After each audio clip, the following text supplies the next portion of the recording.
Probably two or three things that I'll emphasize on the presentation, and I'll talk about it here in a second too, are growth, which is one reason why the district is considering this bond issue, and I know the board's going to have it on their agenda next Tuesday. Growth is a critical thing, and you probably see it in a different way in your realm and your industry, but obviously from the number of kids that keep coming into our school district, we saw tremendous growth this past year. You've heard the number, possibly 943 additional kids. And where are they coming from? Because we look back at how many new rooftops were built in the last 12 months versus how many rooftops we were building 5 or 6 years ago on an annual basis. And we're going to show you a slide here in a little bit. There were about between 500 and 600 new building permits for single-family rooftops the last 12 months.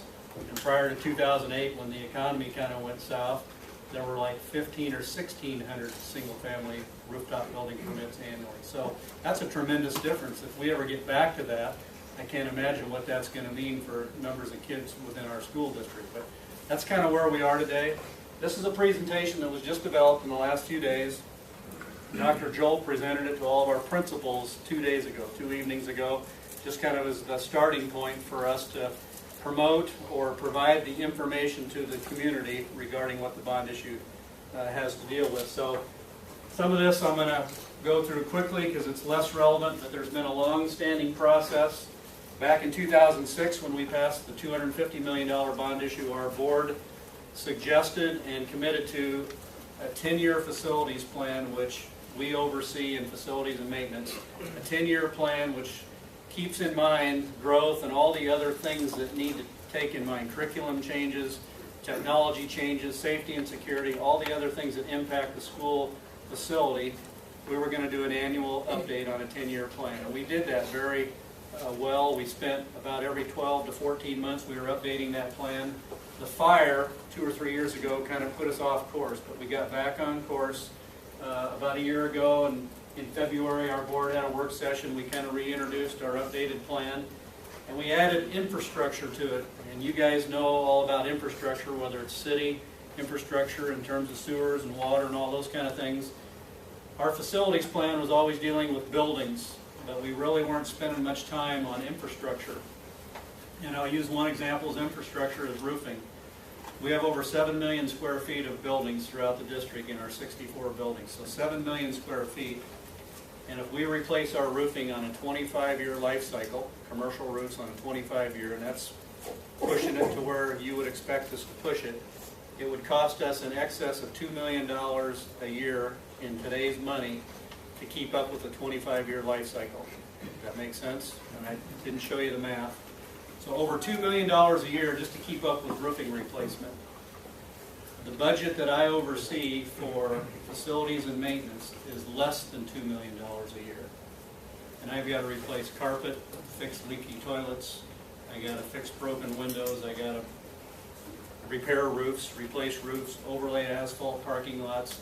That's what we have to deal with, and so we can no longer, in an annual general fund budget, accommodate all those needs. And so we really have become more dependent on bond issues to deal with not only the facilities, but the infrastructure part of what our needs list is. And so that's just roofing.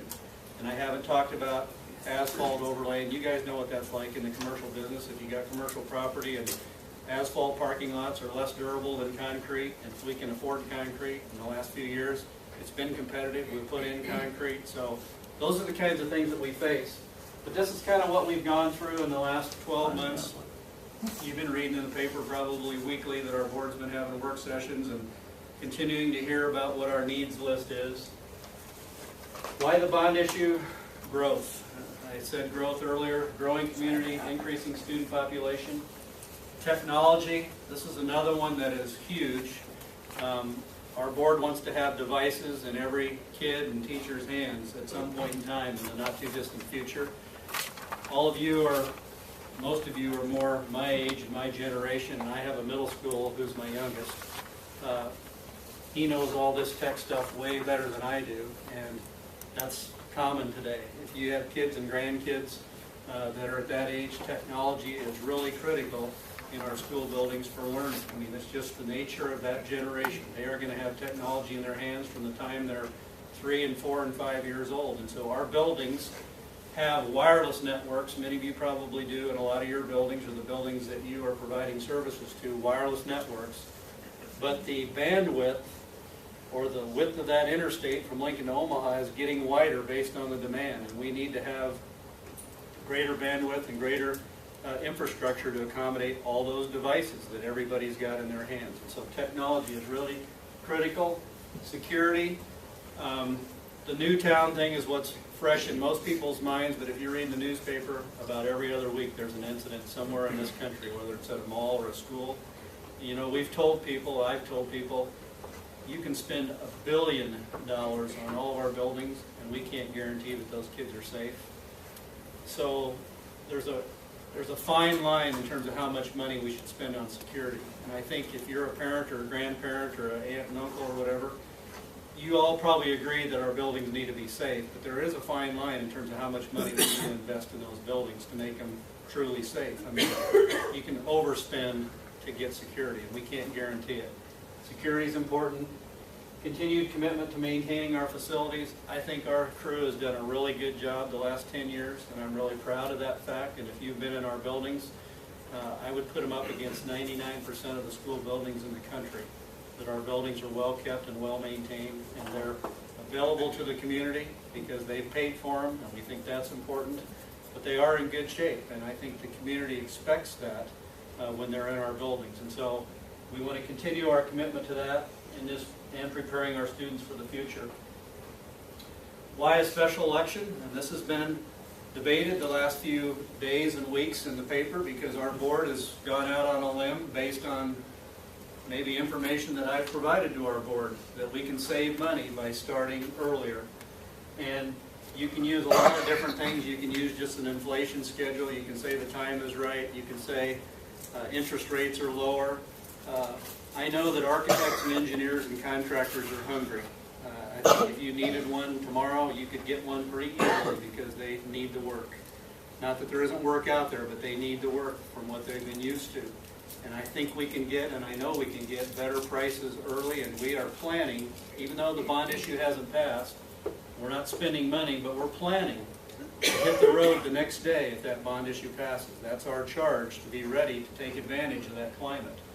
And you know, when we passed the last bond issue in 06, we were actually beneficiaries of the economy going south in 08, because we got some really good bids in 08 and 09 and 10, because interest rates were tumbling and everybody was hungry, and we were dumping $10 million a month into the Lincoln economy with the construction projects we had going on for those 2 or 3 years. And so we benefited from that, and that was a good thing. That was luck more than anything. We didn't predict that, but we benefited from that. But we think we can save $1 million by starting even 3 months earlier and taking advantage of the 2014 construction season in the summer of 2014.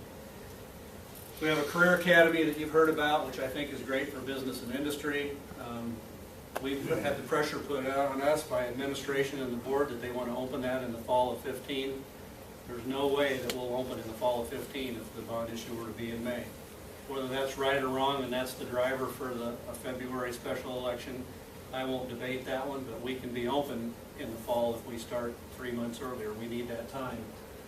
Timely completion of technology, and that's probably the main driver.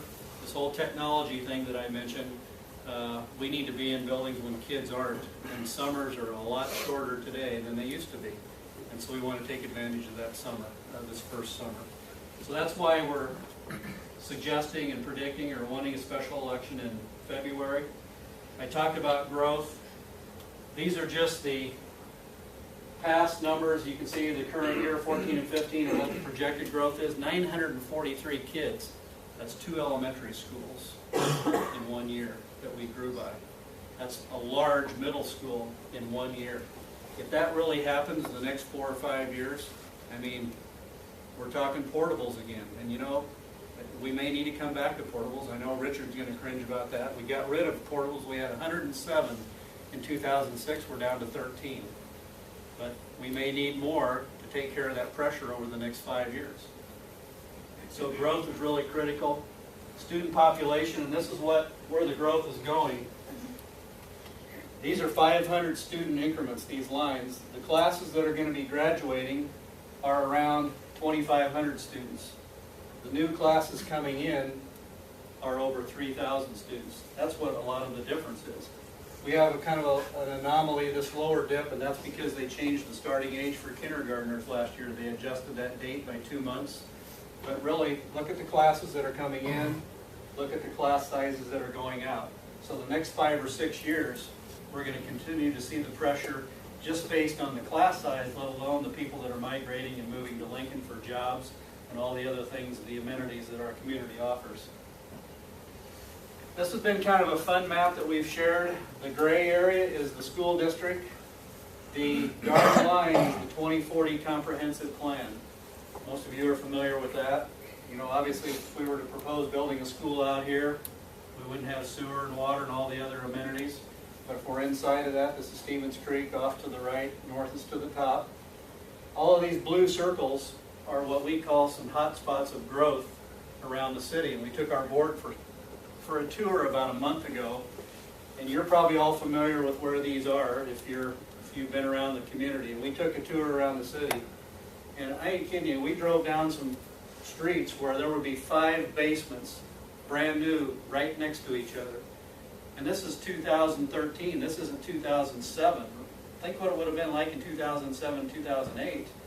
But we went to a number of areas like that where there would be 4 or 5 basements. You couldn't even get down the residential street because of all the contractor pickups and trailers and things that were working on these places. So we're seeing a lot of growth, and these green dots are those building permits that I talked about in the last 12 months. We manage and monitor this very closely to see where those things are happening. And so I don't need to mention what the names of the developments are. I think you're well aware of where they are and where we see the growth. You know, if the South Bypass becomes reality, you know darn well, besides the pressure in Stevens Creek, you're all going to want to go this way up to that beltway. That's going to be a pressure point. We're seeing all those things all around our community, and that's just more kids. This is a map that indicates the available single-family lots, and the size of the dot, that size is 600 to 1,200 potential single-family homes. Most of you probably, I believe, agree that there's not enough inventory, contradictory to what planning, I think, says. They think that the inventory is plenty. This is about 7,000 potential single-family lots available in and around our community. Some areas are already platted, some are preliminary plat, some are farmland within that 2040 comp plan area that you guys and your industry are looking at to develop, but that's kind of where it's all at. If you break it down by quadrant, 40% of our kids, 20-20-20, 40% available lots. It's just that's kind of how the quadrants start to break down when you look at where the growth is really happening. And so that will explain the pressure of why we're going to propose an elementary and a middle school in this quadrant of the city. Not that we don't have the needs in all 4 quadrants, but that's why the pressure is going to be in the southeast quadrant. So we're proposing new school facilities, a new elementary in South Lincoln, Southeast Lincoln, and we're proposing it at what we call the Northwood site, which is the site between 56th and 70th and Pine Lake and Yankee Hill. It's by the Campbell's Nursery development back in there. That's the site we're proposing a new elementary school. We're proposing a new middle school in Southeast Lincoln. We've got an RFP out currently where we're evaluating submittals for a particular site. It will likely be in the area along Yankee Hill between 70th and 84th. Most of you know who the landowners are and the developers in that area, but that's the general area that we're looking. That will bring relief to Lux Middle School, Town Middle School, and Scott Middle School, which are the 3 middle schools that are seeing the pressure of students. A new career academy out at the Southeast Community College campus at 88th and O, and a number of additions that also put seats in areas where we're seeing pressure, whether it's in Northeast Lincoln or Southeast Lincoln. So Human Elementary, Meadow Lane Elementary, Norwood Park, Pershing, Randolph, West Lincoln, Leffler Middle School, Park Middle School, and Northeast. The total sum of new seats that we're adding to the district is in excess of 2,000. And you think, well, that sounds like a pretty good number, but when you grow by 943 a year, that only takes care of 2 or 3 years. But you know, we can only afford to do so much. The bond issue that's being proposed is no increase in the school levy. Doesn't mean your taxes won't go up, the valuation goes up, but it's a no increase to the school levy. And in 3 or 4 years, we're going to see pressure if the growth continues. But again, it's a zero increase to the levy. You know, I can look at Richard and say, well, our needs are far greater. We could build 2 of these and 2 of these. Now all of a sudden, your taxes go up. Well, we know how difficult that sale is to the community. And so we're being as conservative as we can, but maintaining and keeping up with the growth as best we can, which we think is the major issue. Technology improvements, updating the networks that we've talked about, converting classrooms. And you know, we're in a transition time today where we talk about all this wireless. It's kind of a belt and suspenders application to the classroom, because we put in all the wireless devices and you come in and all you have to do is turn on the Wi-Fi, so to speak, but they also want plugs in the wall that you can plug in hardwired. So do we need both? And we're struggling with that because that costs more, and do we really need all of that? So we even had a meeting this morning to talk about converting these classrooms. Do we really need to duplicate that investment? And so those are things that we're going to really hone in on tightly so we don't waste money and we invest it the best way we can to accommodate the technology demands that we're starting to get. Security, we talked about that again, secure entrances. How many of you have kids or grandkids and you go to school buildings during the day currently? You go to the main entrance. How many of you go in where they have a secure entrance and you're actually managed by somebody as soon as you get there? Most of our buildings are that way, not all of them. And so that's an important part, that once kids are in school, all the doors locked. You have to come in the main entrance, you get checked out, and then you're allowed to come in, whether you're a teammate or visiting or whatever. Secure access, we're starting to do that now with all of our employees have these ID cards. This is my key to every building. Voice over IP phones, those are all internet provided phone systems. We used to be on the old analog, and you pay so much for every line. Before even the fire, the LPSDO building had over 200 individual landlines coming into that building, phone lines. So 200 times, how much a month? Times 12 months. Well, we converted to voice over IP at that building before the fire, and we were down to 12 lines in that. A lot of them were emergency backup lines to an elevator or to our energy management system, those types of things. But that's a lot of money that you can start to save annually. If you think about 60-some buildings times several hundred landlines that you're paying for monthly. So this is a good investment. It's also good for security communication. Continued commitment to improving our facilities. We're doing indoor air quality projects and code improvements at Human, Norwood Park, and Irving. Human Elementary School in South Lincoln, most people would think it's a pretty new building. It's over 20 years old. We used to think East High was a new high school. It's over 40 years old. So those systems need to be upgraded. And we will convert all of those buildings to geothermal. And we have 84% of our 7 million square feet of buildings are geothermal today. That has made our utility costs do this the last 5 or 6 years. I don't know how many of you calculate your utility use per square foot on commercial buildings, but our entire district is less than 80 cents a square foot for all utility costs on today's dollars. That's a pretty good number. I would bet most buildings that you're familiar with are easily over $1. Easily. We're going to get that number below 70 cents in the next 5 years. That's our goal. One reason is we're going to continue to convert the buildings that aren't, but we are going to continue to manage energy in a way that, you know, is the best way to do it and use and save tax dollars. Addressing program space deficiencies by just some additions and remodels of buildings that need it. Maintenance infrastructure, roofing projects, the things that we talked about from infrastructure, and those types of things. Preparing our students for the future, these are just some things that we need to do. Safe, secure, comfortable learning environments, those are just things that we desire and we want. Access to technology. funding parameter, no increase in the LPS tax levy. We think that that's important. Here's kind of where the money is coming from. The bond issue would request $153 million. The net proceeds would be about $151 million towards projects. We already have about $10 million of available resources that we have already in hand, so our bottom line, this is kind of our budget, $161 million worth of projects. This is kind of what our recommendation criteria was to our board: growth, program deficiencies, safety, security, technology, and good planning. And that's one that you and your profession do that all the time as well. We probably spend a third of our time planning and planning and planning, and sometimes you use it and sometimes you don't. But good planning is, I think, what got us to where we are today. And when the 2006 bond issue passed, the thing that I told our staff the next day is, you're marketing for the next bond issue, which is forthcoming. We need to do a good job with your money and the way we invested in our school buildings. So we've been marketing for 7 years to hopefully pass another bond issue based on the way we've spent your money on our buildings that you use. This is just a quick dot map of where the community is impacted with all the projects. And I think you'll see that almost every zip code is touched with those projects.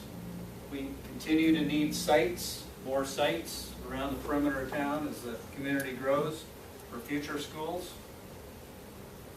That's kind of how our projects are funded. That's just a different breakdown of that $161 million. I apologize for rushing, but I know you have other things you want to do. No increase in the tax levy. Invest in growth and change we see in the education in Lincoln. Public education is a major part of our quality of life, and I think you sell Lincoln Public Schools when you sell business and industry to come to our community. I would believe that would be a true statement. And that's it. I kind of hurried through it, but I know you have other things, but I'd be happy to answer any questions. Just looking at your map up there with the stars with all the zip codes on it. Yep. Do you still have schools that are losing population because maybe the neighborhood is getting older, or is that sort of settled also? Everybody hear the question? Everybody in a growth mode. Everybody is not in a growth mode, and I'll tell you that if you look at the statistics over time, neighborhoods do this, and schools do the same thing, where they will see pressure and then they will see a decline. Not to the point where we only have half use of a facility, but you will see swings of population increase and decrease, especially in interior neighborhoods where there's no more room to expand. You're not going to get new rooftops. So you really just see turnover in neighborhoods, and you see those cycles happen. Most of our buildings are showing pressure of growth, not all of them. So, good point. Scott, do you have anything on the outflow of those funds as to those categories that you went over or not? Outflow in terms of like a timing? The buildings and the technology and all. I just wondered what the overall dollar amounts of that 100. We do have that broke down in our 10-year plan. I could share that, get that copy of that to you that breaks down every project and the cost. We've even built a outflow schedule in terms of how that money would be spent over the 2, 3, 4 years, so you would know how much money is being invested into the economy on a monthly basis. So we build all those schedules, yes. We'll send this by email or get it through Richard to all of you. So Scott, will you continue to use the same kind of architectural protocol that you did last time around? Architectural protocol, we will. As long as I'm doing what I'm doing, and I'm not bragging one way or the other, I think we want to make sure that the architecture is consistent. If we have buildings that are historical, we want to try to match architecture. I think we want to build buildings that are going to last a long time, because schools don't go away like maybe a business or an industry could. So we try to be kind of Chevrolet model versus Cadillac model. I don't know if that answers your question. It gets me partway there. Last time, one of the things I thought was really smart was that we weren't having an architect redesign from the ground up on every new school, because it can That's true. If we can duplicate architecture or buildings, we will. Those are the things that we always consider. We only have a couple of new buildings, so to speak. The rest of them are additions. But if we can save money, we're always looking for ways to save money, because as you know, and Richard will attest to this, if we can save money, we can do more projects within the same dollar amount. And that's always our goal. You made the comment that you could spend $1 billion on kids' safety. Is there any, one of the things I've seen as a common thread in these school disasters is that no staff member is armed. Is there, I don't know if this is for you or Richard, but is there any conversation about arming someone in the school? Well, I can let Richard address it. I know there is legislation potentially being proposed this year that would allow that. Now, that's not to say that it could happen. I think boards would have to still say yes or no to that fact, and that's one I'm not going to touch. Obviously, I have an opinion, but I'm not going to touch it. I don't know. High schools, right now, we have the resource officer still, so we do have an armed presence around the school, near the school, that knows the school real well. Those high schools are big, they're 2,000 students. It'd be probably the 20th largest city in the state of Nebraska has high school, without a police force. So, yeah, it is important. As far as arming somebody in the other schools, no, we don't have any plan to start arming anybody else in the other schools purposely. But On the Career Academy piece of this, with Southeast Community College, is their funding secure? Or are they still going through that process? What do we know about that? On the Career Academy, the Southeast Community College funding is secure. They have it readily available today. So they're really dependent on us. We have in a sense, a walk-away clause that 2 or 3 months after a bond issue, if the bond issue fails, we regroup and say, well, do we want to find another way to fund it and still move forward? Or we just say, let's just cut our ties and walk away with it. And that's a decision our board will have to make, cross that bridge when we get there. Well, you led into my follow-up question. So what happens with that and maybe some of these other things if it fails? Well, that's one thing that I've coached myself that I don't want to talk about what Plan B is. I mean, I don't want to sell you a Plan B, because then you can say, well, they got a Plan B. But, the truth is... But you do lots of planning, so I know you have a Plan B. And a C and a D and an E. I told our board last February that our buildings are in the best shape they have ever been. And as I told you, I'd put them up against 99% of the school facilities across the country. We could say do nothing. We really could. But the growth thing is what's the big thing. If we're adding those kinds of numbers, and even if we use 700 a year or 650, that's still a lot of kids that keep coming to our schools, and I don't know where they're coming from. I mean, I understand the whole genetic thing, but I don't know where they're coming from. And we got to deal with them. And I don't disagree either, and I've told the board that we need portables again to prove the need the next time around. I mean, right now, we're just trying to keep up. But we may need portables again to prove the need. I mean, that's how you sell it to the community. You sell it by having nice facilities, which we have nice facilities. You sell it by letting them use our facilities, which we do. All those things are important. But if it doesn't pass, we're going to have more portables rather quickly at a lot of buildings. So, and pressure. And Southeast is already over 2,000 kids, and we were a little over 2,000 kids when the last bond issue passed, and we had 7 portables in the front yard. So we've accommodated that growth, but we don't have the portables there because we added on to Southeast at the time. So we'll have pressure, significant. Good question, though. Does your technology plan include the sound systems for the rooms? The technology budget that we have built in here does not include those sound systems. It includes the infrastructure, and I say infrastructure, in the walls to accommodate what we believe is all of the technology equipment that could be implemented in our buildings. So whether it is that type of a system or whether it's projectors or whatever, we want the infrastructure in place. We don't want to spend bond money on devices and things that might depreciate over 5 or 6 or 7 years when you got a 15-year loan on it, so to speak. So infrastructure ready, but not devices or equipment. So I understand we could easily look at putting up another couple of schools, a middle school in the very near-term future. I think you mentioned that. How soon after this bond issue is completed, 4 years of build-out, do you think those other schools would need to come on? How soon is the next bond issue? Well, Is that what you're asking? Well, it's February, but after, yeah, how soon Okay. after that is the next one? If you look at the last 20-some years, we've had a bond issue about every 7 or 8 years. Okay. So 93, 2000, 2006 or 7, 2013, 14.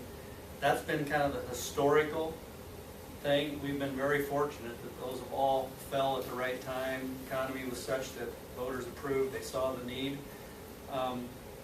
Most of them have been no levy increase, but the high schools were not. I think that was a levy increase, if I'm not mistaken. So that's probably the likely timing. I can't predict that future, but that's probably likely. Pressure will be there before that, though. Yeah, and that's what I was gonna say, your graph seems to indicate in another 7 years from today, we're gonna need those schools for sure in place, and I'm kind of wondering, you know, how does that work? And I'm looking at the cost differential of rate increases, 1%, 2%, and you're talking, you know, $1 million a year of interest savings, maybe it's cheaper to put that money here and put it into this and borrow it out, I don't know. Yeah, You good probably question. run all those calculations. I think on the school side, we have to prove the need. We're a little different because it's tax money. I mean, we can't build it and they will come, even though that works.